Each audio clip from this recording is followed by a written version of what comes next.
ordinance already passed in San Juan County, Washington.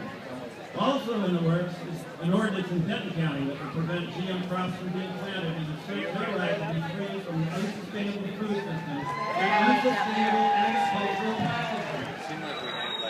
Here in Lane County, we're in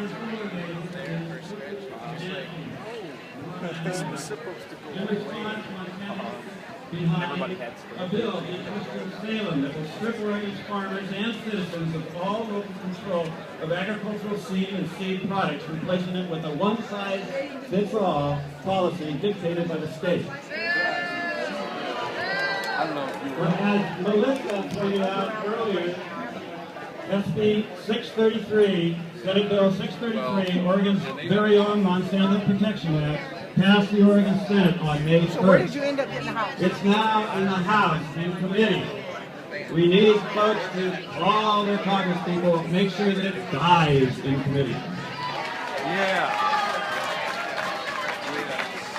The big corporate players know that if you want to influence politics in this country, you don't give money to presidential or congressional campaigns. You don't just give money to presidential or congressional campaigns, you focus on the state level. What happens in our state legislatures directly affect our taxes, schools, roads, the quality of our air and water, and even our right to vote. Through an organization called ALEC, this is also mentioned, the American Legislative Exchange Council, elected legislators work side by side with some of this country's most powerful corporations to write business-friendly legislation that gets introduced in state houses from coast to coast with no regard for public interest. About 1,500 bills are introduced each year, and more than 200 of these bills are signed into law. SB 633 is such a bill and is based on ALEC model legislation written in 2007. Communities around the state and the country are beginning to organize in spite of these corporate attempts to undermine our rights. They are pushing back precisely at the point where individual citizens, activists, and community groups have the greatest potential to stop corporations from harming you right in their own communities.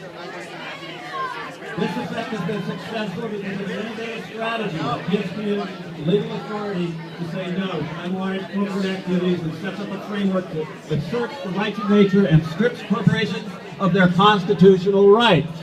Just 1 second. Okay. Didn't mean to interrupt Glenn here, but what I need is, can we definitely make another partition for the emergency crew so that they can get back through?